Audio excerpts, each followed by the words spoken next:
Guten morning. Nggak lah, skip aja lah. Nggak bisa bahasa Inggris. Jepang ya. Iya maaf. Sebelumnya saya mau ngucapin selamat ulang tahun untuk PT SGI yang ke-29 tahun. Semoga semakin sukses, semakin jaya, semakin makmur, dan untuk karyawannya juga semoga dengan adanya acara ini silaturahmi makin baik, persahabatan makin asik, dan gaji makin naik.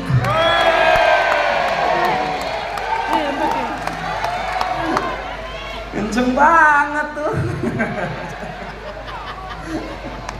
Tapi luar biasa, 29 tahun itu adalah angka yang sangat luar biasa untuk bertahan di industri ini. Luar biasa. Saya yakin sebenarnya PT SGI itu bukan singkatan dari Sankei Goshyu Industries, tapi S, sukses menciptakan produk-produk yang berkualitas. G, gaji karyawan naik tiap bulan. I, ikhlas ya Pak. Dia ngangguk teman-teman. Sebenarnya saya tuh ya, nama saya Fajar Nugra, buat yang belum kenal, saya tuh sebenarnya diminta sama panitia untuk bahas TPM, Kaizen, dan sebagainya, tapi saya nggak ngerti. Saya ini sekarang sudah menikah, dan saya pengen tahu dulu, di sini yang sudah menikah boleh tepuk tangan? Yang kesini bawa istrinya boleh tepuk tangan? Yang suami tidak takut istri boleh tepuk tangan?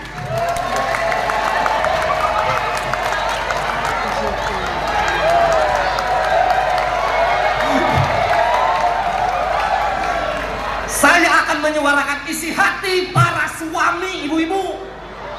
Ibu-ibu para istri, tolong dengarkan saya. Kalau kami para suami inisiatif ngebantu pekerjaan rumah, tolong jangan dikoreksi, jangan direvisi. Kurang bersih lah, masih kotor lah. Kami itu udah kerja di luar nyari uang, terus sekarang inisiatif untuk kerjain pekerjaan rumah, itu tuh butuh tenaga. Kami juga maksudnya jangan apa-apa harus bagus lah. Kan di rumah tidak diterapkan TPM. Betul.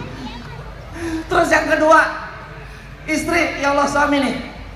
Ibu-ibu, punten banget ini Maya. Kami para suami, para laki-laki itu haus akan pujian, haus akan validasi.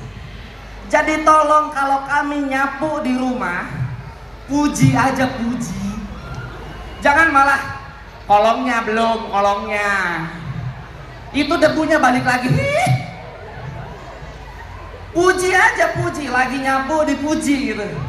Masya Allah. Baru kali ini ngelihat orang nyapu tapi keren. Ih ya ampun, baru kali ini ngelihat orang nyapu tapi bikin jatuh cinta. Kalau kayak gini kan bisa ningkatin kaizen. Itulah, tolonglah. Nih saya yang jujur aja nggak. Saya udah menikah kan, tapi kayak saya punya istri di rumah. Kalau misalkan saya inisiatif berbaik hati, ini kami para suami berbaik hati, bukannya dibilang makasih malah dicurigain, tau gak? Saya pernah bawa waktu itu pulang kerja, bawain roti bakar buat istri saya. Dia bilang, bukannya bilang makasih, tapi malah ada maunya ini mah. Kalau kayak gitu kan bukan cuma roti yang dibakar, tapi emosi juga. Ya Allah, ini mah titel kepala keluarga, cuma ada di kartu. Kalau di rumah mah kepala keluarganya istri. Jadi tolong para istri, ayo kita kerja sama di rumah. Orang tua saya Pak Bu sudah menikah 30 tahun, dan alhamdulillah sampai sekarang mereka masih romantis. Ayah saya adalah seorang muazin, dia suka azan. Ibu saya adalah seorang ibu rumah tangga, dia suka gosip. Tapi kan sama-sama menyebarkan informasi kan.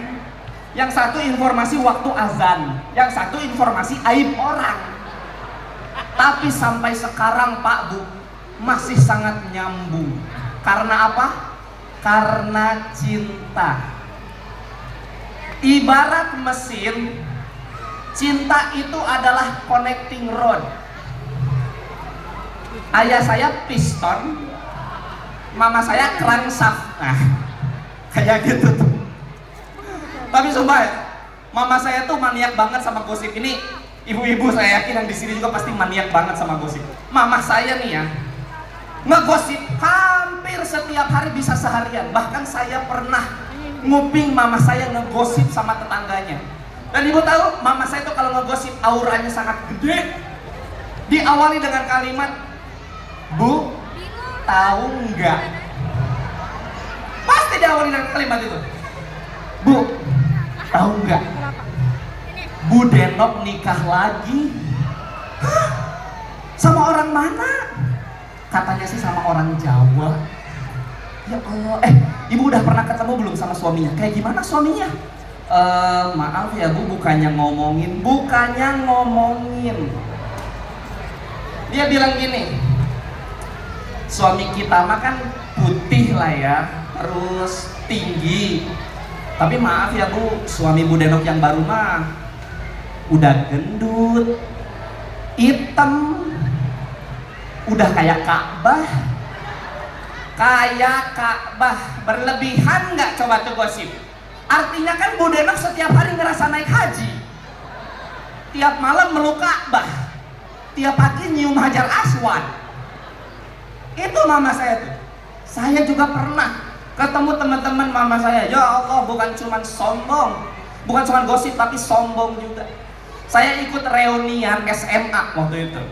Itu tingkah laku teman-teman mama saya pada aneh. Karena kenapa? Karena reuni itu ajang pamer harta. Ada yang kayak gini bu, nama mama saya Bu Ida kan. Bu Ida, apa kabar? Ya Allah. Saya liatin, oh ternyata dia pamer cincin. Cincinnya ada banyak bu. Ada yang 1 jari 2 cincin, ada yang 1 cincin 2 jari, begini. Ada lagi yang kayak gini, ya ampun kenapa gerah banget ya. Saya lihat ternyata dia pamer kalung. Kalungnya gede banget kayak dosanya. Mama saya panas, mama saya pengen kan.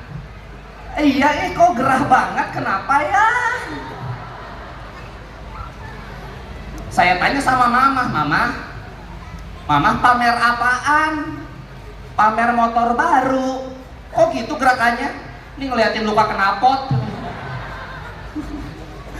Terus saya ini udah hidup 30 tahun di Puncak bersama keluarga saya, dan saya jujur aja malu ikutan reuni sama teman-teman.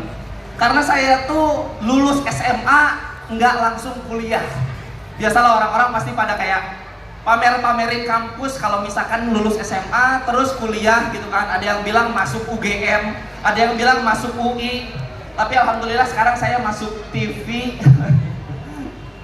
Itulah kayak saya malas banget. Saya tuh lulus SMA itu langsung kerja di tempat laundry. Jujur demi Allah saya pernah jadi tukang laundry, nyetrikanya ngepel, nyuci segala macem. Itu saya dapat sekitar 6 bulan Pak Bu. Jujur aja, saya ini tuh tempat laundrynya beruntungnya adalah di dekat kampus Institut Pertanian Bogor. Jadi kalau misalkan Bu Denok nanya nih, Fajar mau kemana? Saya jawabnya gampang, Fajar mau kemana? Ke IPB. Oh mau kuliah ya? Itu enak. Kalau pertanyaannya manjang, ambil jurusan apa? Ya yang berhubungan dengan air lah Bu. Kelautan? Bukan. Perikanan? Bukan. Apa dong? Apa? Jujur saya malu ngakuinya. Kenapa saya kerja di tempat laundry? Karena cuman tempat laundry yang masuknya gampang, ya udah gitu. Maksudnya kalau ada lowongan tinggal masuk jadi tukang laundry itu gampang. Nanti belajar nyetrika, nanti belajar nyuci gampang. Nggak kayak kalian pasti sangat susah banget buat masuk ke PT SGI ini, pasti susah banget. Karena di tempat laundry kami, kenapa gampang? Karena tidak melalui proses interview. Nggak ada tuh kalau masuk ke tempat laundry terus tiba-tiba masuk ruangan HRD ya kan. Ya, silakan duduk. Siapa namanya? Fajar. Oke Fajar, apa alasan kamu untuk bekerja di tempat ini? Saya ingin mendapatkan kesempatan mencuci yang lebih baik, Pak. Oke, sebelumnya kamu sudah pernah mencuci apa saja? Saya udah pernah cuci baju, cuci celana, sama cuci muka, Pak. Oke, Fajar. Kalau kamu ditempatkan di sini, apa yang akan kamu lakukan? Saya ingin membuat laundry ini menjadi perusahaan nomor 2 di dunia. Emang nomor satunya apa? PT SGI. Terima kasih, nama saya Fajar. Mohon maaf bila ada kata-kata yang menyinggung. Terima kasih banyak. Assalamualaikum warahmatullahi wabarakatuh.